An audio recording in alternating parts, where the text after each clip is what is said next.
Welcome to the Work in Real Life podcast. I'm Marcus Verrell. And I'm Jenny Winspear. This week, we're joined by our very first guest, Dr. Tom, wellness and chiropractor expert. So welcome, you're our first ever guest. To kick us off, Tom, do you want to just give us a little intro about yourself and what you're all about? And then if you can just tell us what health and well-being actually means to you. Yeah, absolutely. Well, first of all, thanks for having me. I went back and I watched some of the last episodes of the podcast. And I think the first one you were talking about cost of living and fair pay and things like that. And then the second one you went into relationships in the workplace. And I was like, great. So I could get behind this. And I think you said, Marcus, guys are simple. We're just looking for a mate. And I was like, subscribe to the podcast. There you go. Yeah. My name's Tom. I'm a chiropractor. I grew up here in Jersey. I went to university in the UK, and then I ended up studying chiropractic in Atlanta in Georgia in the States. And I practiced out there for a while. Practiced in San Francisco, practiced in Georgia, and then my wife and I, who's also a chiropractor, we've returned to Jersey recently in June, and we are in the process of setting up our business. So that's a little bit about me. Mm-hmm. In terms of that first question, what does health and well-being mean to me? If you looked at and I said I wasn't going to say this, but I am. If you looked at the WHO definition of health, it says a state of complete physical, mental and emotional and spiritual health, not just the absence of disease. But I like to look at health and wellness as, if we could summarize it, it would be experiencing more life per moment. And that's I love that. Sounds whimsical. Yeah. A bit out there, but ultimately it's like, what's the point of investing so much time, energy, focus into your health? Is it just to say that you're healthy?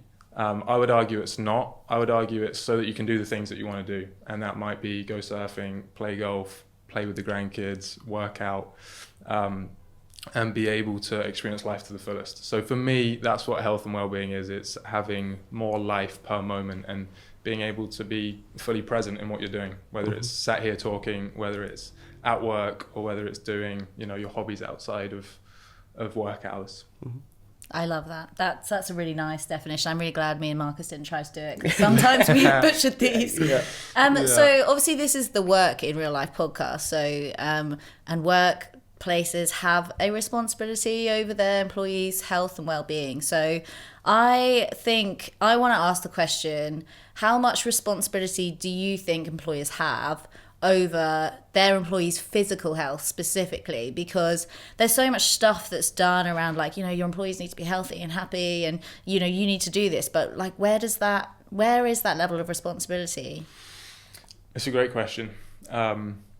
And coming at it from two aspects, and having been an employee and being currently a business owner who will soon have employees, I can kind of look at it from both perspectives. If we take it from the perspective of being an employer, for me, it makes total sense to invest resources into making sure that your employees are as healthy as possible. Because we were talking about it before, being healthy and having healthy employees is good for business. Yeah, and if you're just looking at it from purely a business standpoint, it makes sense. You get a return on your investment.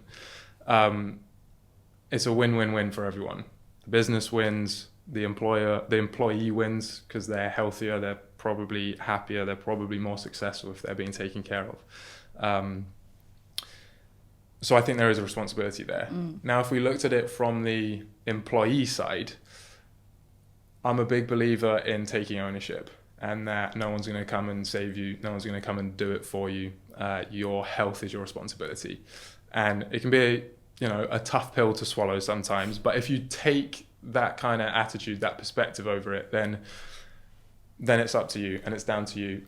There's a book called Extreme Ownership by Jocko Willink, and it basically talks about taking ownership over all areas of your life, not just personal life, but your professional life, your health. And I think if you default to that, then best case scenario, you're responsible for it and your employer is taking responsibility for it, and it's doubly as good. But if they're not taking responsibility for it, then at least the fallback is, well, you're going to do it yourself. So that's kind of where sit with Okay. that. I think there's lots of things that can be done to encourage it, and it should be done. And if it becomes a culture in the workplace, that's only a great thing. Yeah, I agree. And I think the reason it's such a hot topic, and I actually work in wellbeing as well, so this is very relevant to me, but I work with clients who they'll do a survey with the platform that we use, and then physical health comes out as, you know, employees don't feel good about their physical health and stuff. And sometimes they do offer things like gym memberships, or they run competitive sports groups, or this, that, and the next to try and encourage their employees. But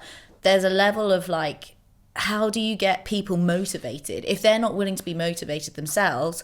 How can an employer? I don't know if you've had any experience of, you know. I mean, it's difficult. Like what you were just saying there about kind of being self-motivated and accountable, I think is absolutely massive when it comes to physical well-being. And I don't think there is really a way as an employer to encourage people other than leading by example. Yeah. I mean, I for one, I've worked with people where bosses run sort of Ironmans and things like that, and it definitely made me more motivated to take my health seriously. And like where I work now, we've just started playing 5-a-side and 7-a-side football. I've not played football in 7 years. Already pulled my hamstring and bugged my ankle. I only played one game, but yeah. So I think having like an inspirational leader, or not, it doesn't even necessarily have to be that inspirational, but I think you're the average of the 5 people you spend the most time with, and I think if the majority of those people are, you know, doing epic fitness stuff, like I've seen on your Instagram and things, then, you know, you're going to want to be part of that a bit more. Yeah, 100% agree. And I think that's all sometimes the employer can do, is lead by example, like you said. And then you start doing it, and then someone else starts doing it in the office, and then before you know, there's a small group of people, and then it becomes, you know, somewhat of a culture in the office. And there's a power in numbers. Yeah. So, I have to say, I have tried to start cycling to work, and there's like a little app that supports it. I'm still the only one in my office who's doing it, so it's definitely not got that safety in numbers yet. And are you still doing that now it's raining? Yeah, You're still going I've got strong. all the waterproofs and everything. I'm so legit. and good for you, because there will be someone watching, and there will be someone probably inspired by it, and they might be closer than, you know, you think to joining you, and Fingers it's crossed. that kind of tipping point, right? There's rewards and everything. It's great for you too, Jenny, so just keep doing it. I love that.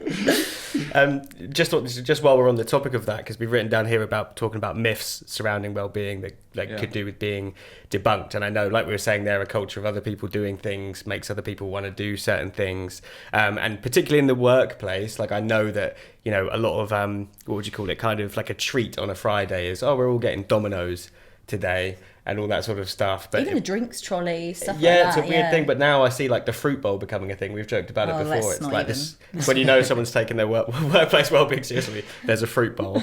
But with regards to kind of myths, because I know people talk about, you know, it's like, oh, you shouldn't have carbs, or you shouldn't do this, you shouldn't do that. But yeah, what are your main myths you think around well-being that need to be debunked? I'm going to go for some more broad myths. Yeah. I think the first one is that you need the latest gadget, program, you know, hypervolt, massage gun, whatever it may be. A lot of the time, health just comes down to doing the basics well.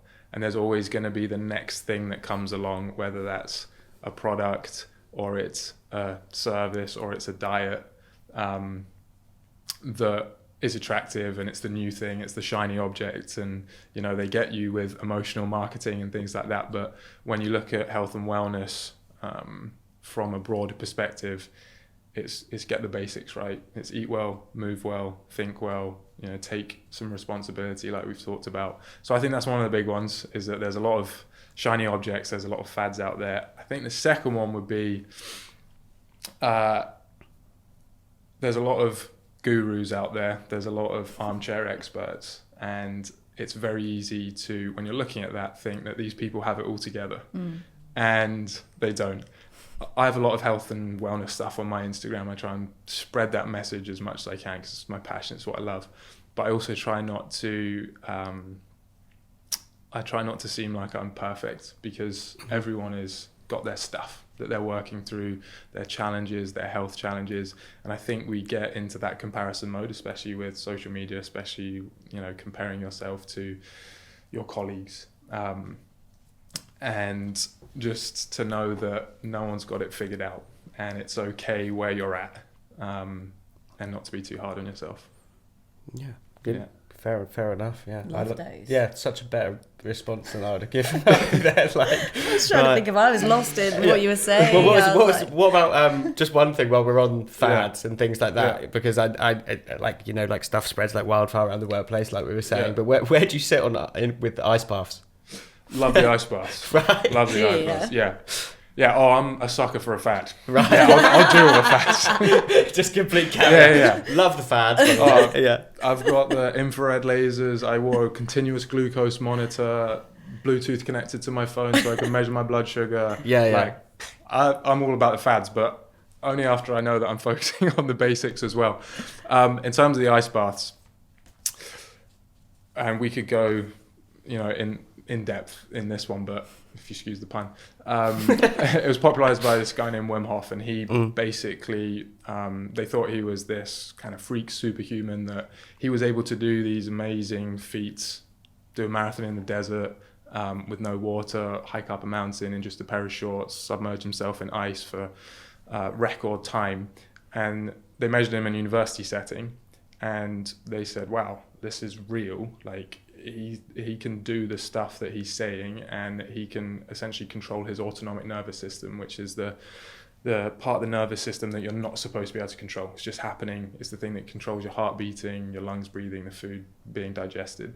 And he showed that he could actually control his autonomics, meaning he could control his body temperature as well.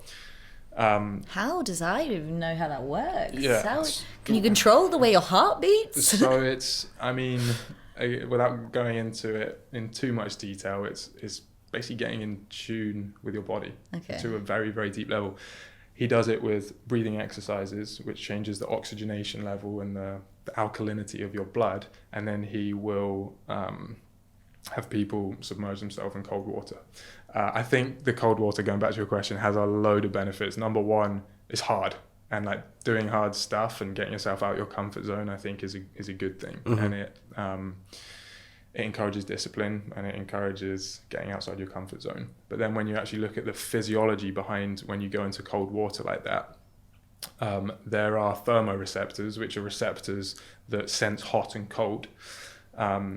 And they are activated in a certain way that basically produces this state where you're becoming extremely present, essentially. And it's hard to think about anything else when you are, you know, submerged in freezing water, thinking if I'm in here any longer, I'm not going to survive. So you get very present, you get very focused, and it has some great physiological benefits in terms of blood flow. It's basically like a workout for your cardiovascular system, because when we get in cold water, our cardiovascular system, our vessels vasoconstrict, so they get smaller. They pump blood back to the heart and our essential organs. And then when we get out the water, they dilate. And it's essentially like a workout for your cardiovascular system. So ice baths is a fad. So every lunchtime we should be having... Fascinating. So I if you're learned an so employer, much there. I want to go jump basically. in the sea. After this. I think that's why sea swimming's so good. And that's the luxury of living in Jersey, is that, you know, we can do that. Yeah, so true. Yeah, sure. Oh, I've learned a lot there. I want to ask a question, bring it back to the workplace, because obviously you're a chiropractor, you think a lot about how people move and how important movement is. And a lot of our listeners sit at desks all day. So I was wondering what the damage is of sitting at a desk for 8 hours a day for potentially 45 years of your life. And there are other industries, and we can maybe explore, you know, like the impact the construction workers have, but specifically office workers to begin with. What's the impact having, and what could people maybe do to stop that negative impact of just sitting at a desk all day? Yeah, 8 hours a day for 45 years sounds quite bleak. Sounds horrendous. Yeah, there's lots of negative effects of it. Human beings are designed to move.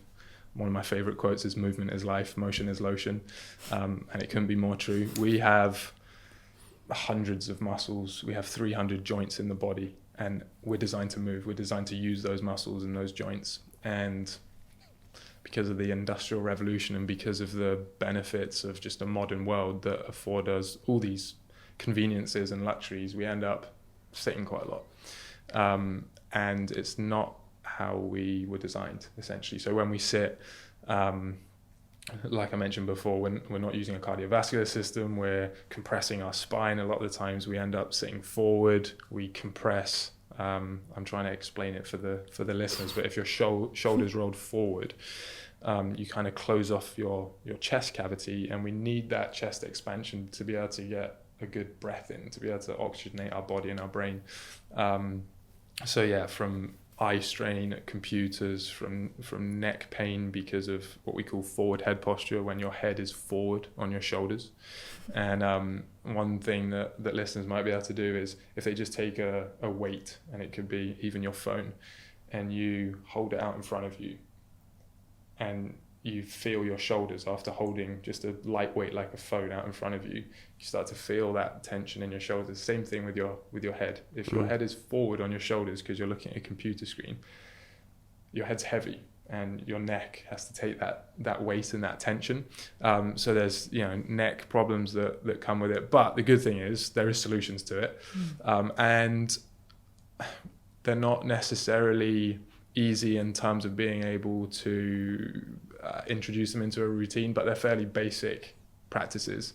I love the 50-10 rule. So if you sit for 50 minutes, try and move for 10 minutes. So if you're still or stationary for 50 minutes, and you can put a timer on your phone,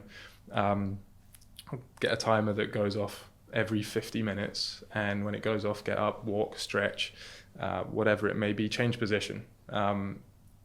That's the key thing. There's no really such thing as bad posture, but there's such thing as being in a posture for too long.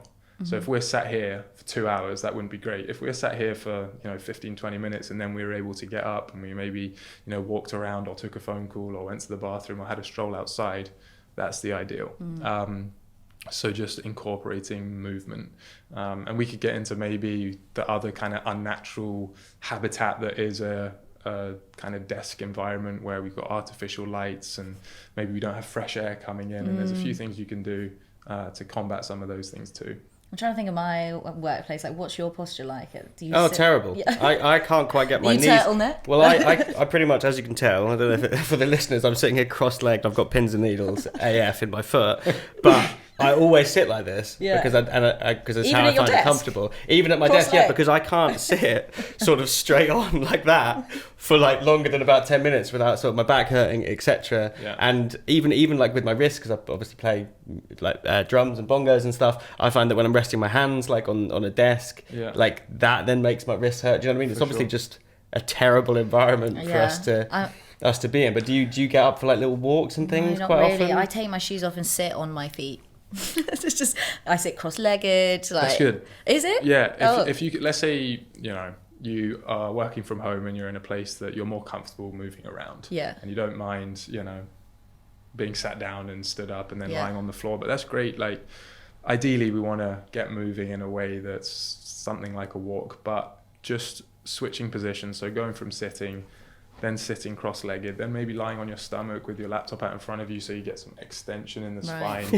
I'm just envisaging everyone in the office. Right, on your front, guys. Might not be appropriate at the office. But standing, if you've got a standing desk, that's great. And again, people get standing desks and sometimes they'll just end up standing for too long, or they'll end up slouching on the desk. Same thing with a standing desk. I have a standing desk, I don't use it. Yeah. I need to start. I think a really important thing is setting yourself up for success. So doing things, and it might be sitting down and planning these things out, being like, right, when I get to the office, I'm gonna have a reminder that comes up that says set my timer. I'm gonna have a reminder that comes up that says, all right, now's the time to switch position, to stand up, whatever it may be, and doing the things, like putting the things in place so it's harder to avoid. There's a great book called Atomic Habits. This is on my list. I've read snippets. And he talks about making the habits that you want to incorporate into your life easy, accessible, and attractive. So make it easy. Don't make it like a heavy lift for yourself. Make it attractive and rewarding. So once you've done something, then go and reward yourself in some Donuts. way. Donuts. Yeah, might be an option. But I think you're so right. Bowl. When you get into like habitual processes of doing things that set you up for success, like, and I think I'm quite big on making like rules for my day. So like Yeah. I'm an avid vapor, as we were discussing about before, but in the morning I'm like, I'm not going to vape until I get out of the house. Yeah. And I'm the same with caffeine. I'm not having a coffee till I get to work. I Yeah. have a set lunchtime every day, and I don't eat till I get to work and things like that. Just so in my head I'm like ticking off little wins Yeah. that is kind of to do with, I mean, not vaping for like an hour and a half after I've like woke up is hardly like a lofty goal, but it's just setting those boundaries that kind of give you the time to acknowledge overcoming micro challenges, which kind of add up. Yeah, 100%. And I think it's actually the same book that talks about, it's quite cliche to say, but like 1% better every day. But if you map that out, and if you do something 1% difference every day, if you do that every day for a year, at the end of the year it's 40% different. You know, and that's massive. That's a huge, it's a significant amount. So yeah, I'm a big fan of the small changes, and like going back to marginal gains. Yeah, some of the marginal gains. Going back to some of the myths, I think one of the myths is that you have to go like all in. And it's like people go, 0 to hero instead of just incremental steps that are much more sustainable. Mm-hmm. And so what are some of the most common problems that you might see from clients then, from being in the workplace? And that could be from any industry. I don't know if you work with a specific industry, but do you see anything that's common, or is everybody a bit different? There's lots of common things. Back pain is the number one cause of disability worldwide. I'm not sure of the stat, but it's something like 80% of people will report having back pain at some time during their life. And that's because a lot of us are living in a very similar way in a modern world where we don't move enough. We usually have weak glutes, so the butt muscle, and we have tight hip flexors. And that hip flexor, when we're sat down like this, is in a shortened position. And then when we go to stand up, it has to lengthen, but because we've been sat down all day, it's short and it pulls on the lower back. So we see a lot of lower back pain. Chiropractic has great success with lower back pain. We see a lot of headaches because, again, a lot of these muscles in our neck that get tight from sitting at a desk, from sitting with rounded shoulders, they'll refer pain into the head. So there's loads of different causes for headaches, but one of them is referred pain from the muscles around the neck. And they will, if there's issues with the muscles around the neck, if there's tightness, it will refer pain often into the temples, often into the back of the head. So headaches is another one.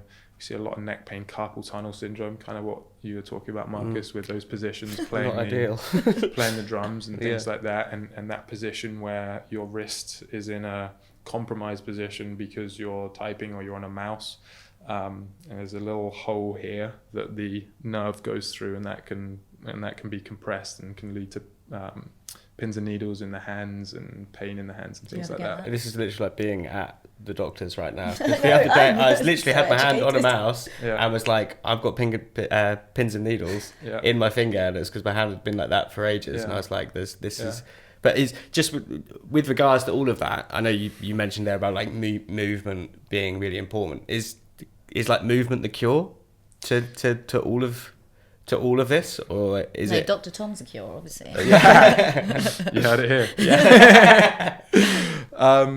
I don't think so. We, as chiropractors and in our practice, we look at the body from a very holistic standpoint. So what does that mean? It means looking at your physical health, your mental, emotional health, and your nutritional health. Because, like I was saying to you earlier, Jenny, we could be doing everything right when it comes to our diet. We could be doing everything right when it comes to our mindset and our mental health. But if we don't have a physical component, then you're not going to be at your potential, and vice versa. If one of those things are off, then you're always going to have more, like a higher level to reach. I think it really helps movement. And it's important to decipher the difference between a workout and general activity. Yeah. So, and this has been profound for me lately, but the difference between you can't eliminate the damage caused by sitting for 8 hours by a 45-minute workout at the beginning or the end of the day. Like, that's great. The workout is great. Keep doing it. But it doesn't make up for the amount of time you spent sitting. So ideally, you get your workout in, but you also are active throughout the day, because there's a difference between your general activity level and how much you're working out. Does that make sense? Yeah, for sure. Yeah. So you're like, from a holistic standpoint, the movement is as important as the workout, but throughout the whole of the day, rather than just at the end of the day. Yeah, because I think a lot of people would get to the end of the work day and they've been like, well, I've sat down all day, but I've gone on a jog, or I've gone and done a workout. I definitely fall into that category where I'm like, try and move around, but in my head, I'm like, well, I've got an hour of football tonight, or I've got an hour of weightlifting this evening, and in my head I'm like, yeah, tick. But what you're saying is that actually they're both as important as each other. Yeah, they're as important, and they should be considered separate and distinct. Yeah. So they did a study on Premier League footballers, and they looked at the amount of time they spent sedentary, and sedentary means being static, sitting a lot of the time. The amount of time that they were sedentary outside of their training hours. And they found that these football players, they were training, obviously, and giving it their all on the pitch, and they're working out and things like this. But when they were outside their training, they were essentially completely sedentary. And I think it's called the compensation effect, because exactly like you said, we think, oh, we've done our workout, so we're good for the rest of the day. We can kind of chill and just have a donut. Whatever it may be. We're bringing donuts in the next podcast. It's happening. We'll definitely have some donuts. So yeah, they're distinct, and it's really important. That's actually really interesting. I've never really thought about it that way, for sure. Yeah. Just to talk a little bit more about your kind of like working background. We had a little stalk. Well, I had a little stalk of the Instagram. Saw the beard and saw the hair, and was like, "This guy's got it going on." Oh. But one thing I also noticed was that you travel about a fair bit, and I believe that you kind of work remotely to a certain extent, and you're kind of on the go a little bit. I can imagine a lot of our listeners would be very envious of that lifestyle. I'm certainly quite envious of it. What would you kind of say to someone that's looking at, not necessarily entering chiropractic or wellness, but it's just like, I want to have a bit more freedom with my life? Like, what would be your kind of top 3 tips to that person who's like, do you know what, I need a change? Yeah, it's a great question. And I feel very lucky. I feel blessed that I've been able to, especially over the last year. So Cara, my wife, and I, we worked extremely hard, as many people do, but we were studying and just being constantly hit by exams and assessments and all sorts of things. And then we graduated. We both went into kind of apprenticeships or associateships, as they're called. I was working out in San Francisco, then, like I said, came back to Georgia. We had planned the move back to Jersey. So first of all, we planned for it. We knew that there was going to be a certain amount of time for this transition. And we also knew that it was a unique situation that we could kind of take advantage of and probably wouldn't, I don't know if it will come around again. So first of all, we planned for it. We saved up for it and worked really hard for it. And it was 100% worth it. We got to go to some really cool places. We got married along the way, which was great. We had friends from the States come over. One of the things that I think facilitates that is, again, I feel lucky that I love what I do. And because I love what I do, I've been able to pour into it. And I'm constantly looking for, new things to do, new ways to learn, new opportunities, being able to do virtual health coaching, things where I can be more flexible with my time.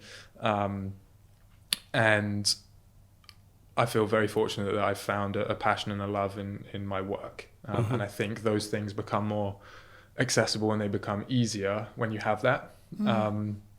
The other thing as well with the nature of chiropractic is that a lot of chiropractors will graduate and open up their own practices. So then you become a business owner, and then you get to be, you have the responsibility of a practice and employing people and all the things and the risks that come with that. But you also have to get into that business mind.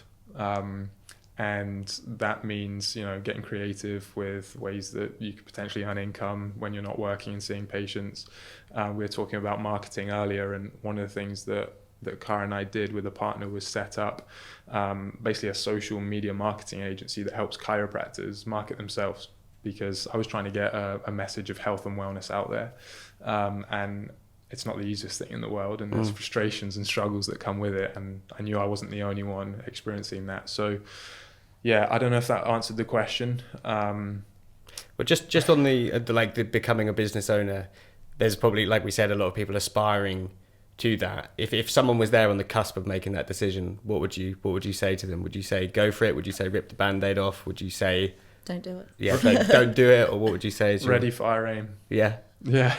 I love that. Ready, fire, aim. So it's like you're ready, you want to aim a little bit more and then fire, versus getting ready, firing, going, and then aiming Yeah. at the same time. And, it's obviously not a decision to be taken lightly. I think it is a great thing, especially if you find that thing that you're passionate about, because that's where the drive comes, that's where the motivation comes. But at the same time, it's not for everyone. And I think, obviously that's absolutely fine as well. And there's people, just personality types that are suited more towards one versus the other, and neither one is better or worse. And I think there's ways that you could potentially get creative, even if you're not a business owner. I have a colleague right now who's planning a sabbatical. She's worked really, really hard. She's got a great relationship with her employer, and she said, "Hey, can I have some time off?" And he said, "Yeah," and she's going traveling.